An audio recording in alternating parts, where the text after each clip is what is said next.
Welcome to the Lose Weight, Live Life podcast. If you're someone who would do anything to lose weight, yet finds it impossible to stick to a diet, to eat less, or just what you think you should, this podcast is for you. I am your host, certified life and weight mindset coach Claire McKenzie. Listen in to learn how to stop overeating, lose weight for the last time, and create a relationship with food and yourself that you love, all without diet deprivation and self-sabotage.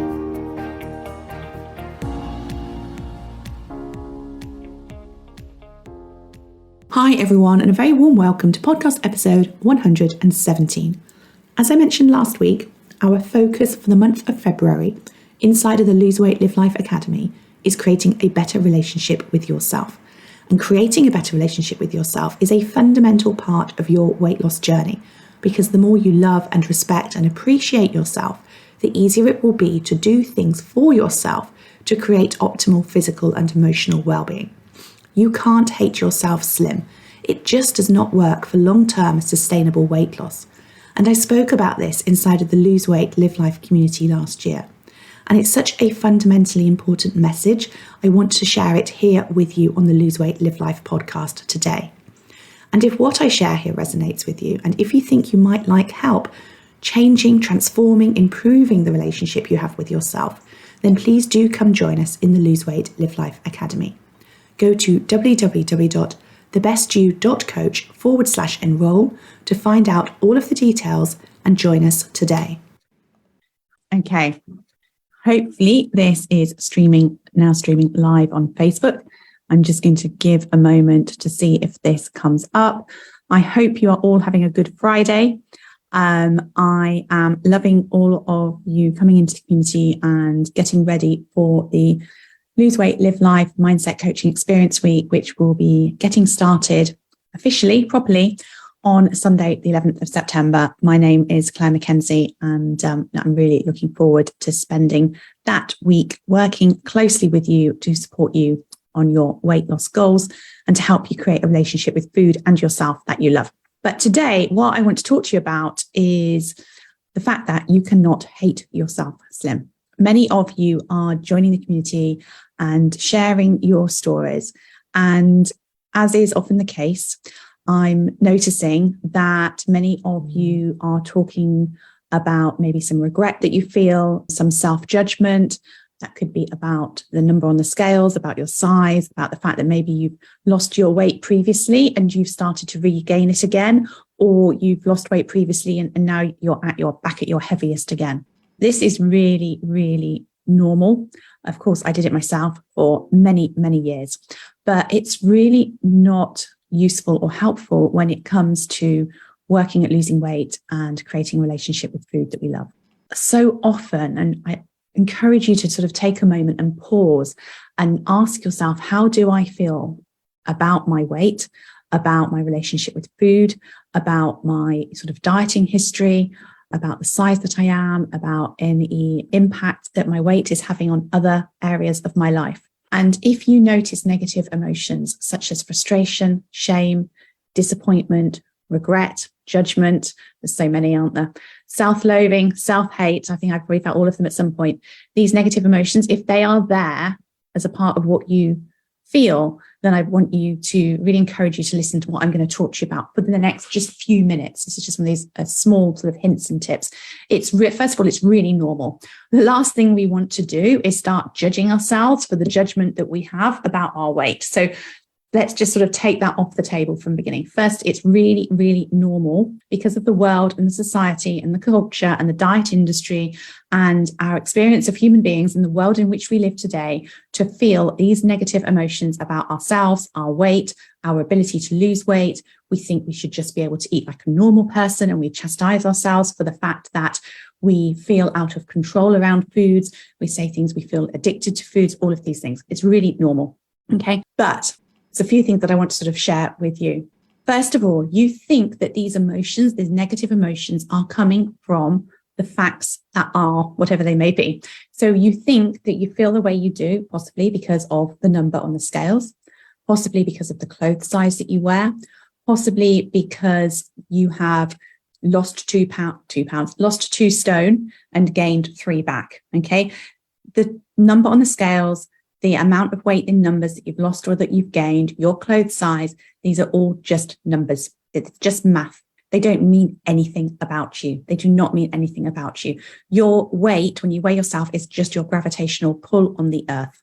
Okay. Your weight has nothing to do with your worthiness, your capability, your lovability, or absolutely anything at all. It does not make you wrong.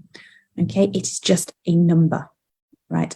The reason that you feel the way that you do about the numbers and the facts of the situation is because of the thoughts that you have about them, because of the way in which we have been raised in the world in which we live.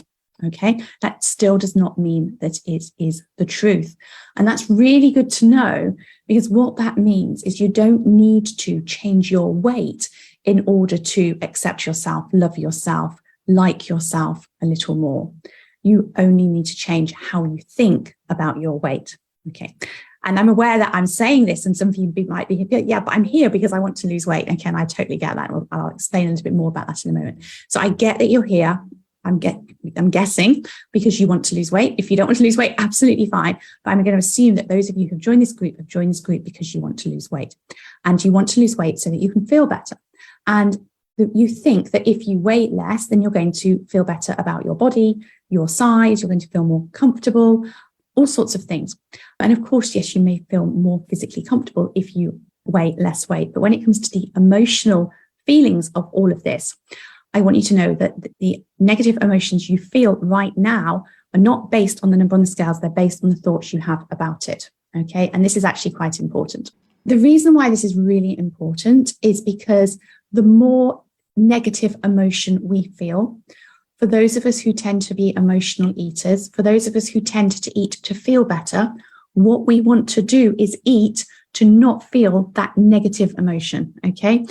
Feeling disappointment, shame, regret, judgment, self-loathing, all of these, it doesn't feel good. These emotions are vibrations in our body that don't feel comfortable to us. We don't like them. And so what we tend to do is we do things to not feel them, such as eating.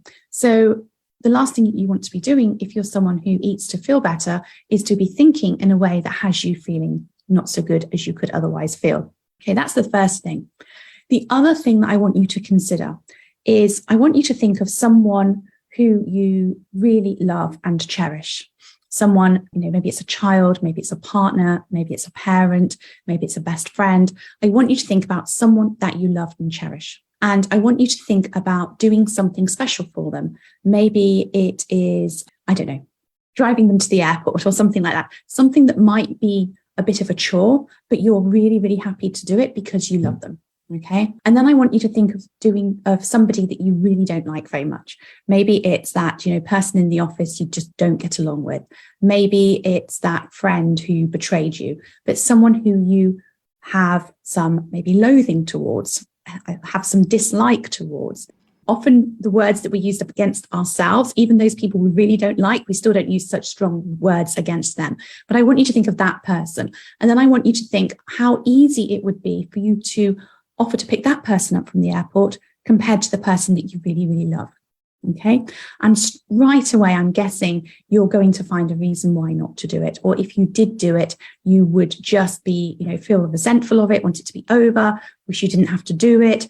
All of those things, the energy that you would have to do the same thing for someone that you really love and appreciate versus someone that you really don't like very much. Just think about how much more energy it would take for you to do it for the person that you don't like versus the person that you do like. All right. And now what I want you to do is apply that same logic to how you think about yourself. All right. Changing your relationship with food, changing your habits of a lifetime is not difficult in the same way that it is to go on a restrictive, depriving diet, but it's not easy either. It does take some work. All right. It takes work. And it's so much easier to do that work when you are doing it for yourself, when you are feeling respect, self-appreciation, when you are appreciating your body for the fact that it is supporting your breathing and your digestion and enabling you to sort of move around and doing all those things, rather than hating your body because of the number that you see on the scales or the excess fat it's carrying. Okay. I want you to ruminate and think about this a bit. It is so much easier to do things for someone that you love and care about than it is for someone that you don't care for quite so much. All right. We say such horrible things to ourselves, don't we? We say horrible things, horrible words to ourselves, words we would never say to another human being, probably never say it to another animal, okay? I really encourage you to notice how you talk to yourself. And if you are mean and horrible, to stop talking to yourself in that way. Start being kind and compassionate. You can think of this in a couple of ways. Either think of this as in, would I say that to my best friend? And if you wouldn't, or would I say that to my daughter if you've got a daughter? And if you wouldn't, then do not say it to yourself.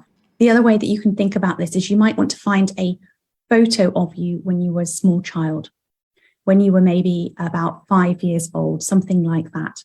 And then ask yourself, would I say these words to her? Because you are that child. That child is still you within you. Okay. All right. One of the reasons I think, okay, so one more thing before I say that thing. Oftentimes, we are so used to talking to ourselves in a negative way, it becomes very, very habitual. So we're not even really aware that we're doing it because it's just our normal. This is normal as well, okay? So it's just sort of there like an undercurrent. I encourage you to, over the course of the weekend, just sort of observe yourself and check in with yourself and see how you are thinking about yourself and how you are talking to yourself, even silently in your head. Just notice what things you're saying. Notice what the relationship you have is with yourself is. All right. The other thing I wanted to say is I understand that many of you will be afraid of letting go and being kind to yourself because you think that the answer to get what you want in terms of weight loss or eating in a more healthy way is to be sort of harsh with yourself, strict with yourself. We're so reluctant to accept and love ourselves as we are for fear that if we do, we won't change. And I want you to know it does not work that way. If you accept yourself at the weight that you are, it does not mean that it will be more difficult for you to then lose weight to be the weight that you want to be. Actually, it is the opposite. Because going back to what I said, think of the difference between doing something for someone that you love and care about and you accept versus doing someone that you don't have that same relationship with. The better your relationship with yourself, the easier your weight loss journey will be. And if you still feel the resistance to that, then I want you to check in and ask yourself, how has the way that I feel about myself, how has my negative self-talk, my criticism, my judgment, how has that helped me to lose weight so far? Okay. And sure, for sure, it might have driven you, motivated you to be disciplined to do a very low calorie diet or some other form of weight loss for a period of time. But I would be willing to put money on it that it either only worked until it stopped working or it worked until you got to your goal and then you gained your weight back, because hating yourself slim is just not sustainable. It doesn't feel good. It's not something that is going to work. Okay, that is what I wanted to say today. If you enjoyed listening to this podcast and are ready to live a more intentional life, lose weight as a part of that journey, and create a relationship with food and yourself that you love, then I would be honoured to have you join the Lose Weight, Live Life Academy membership and coach with me. The programme offers different levels of support to suit you, including self-paced learning, twice weekly calls, private coaching, an amazingly caring community, and lots more. Find out all the details about when and how you can join at www.thebestyou.coach/coaching.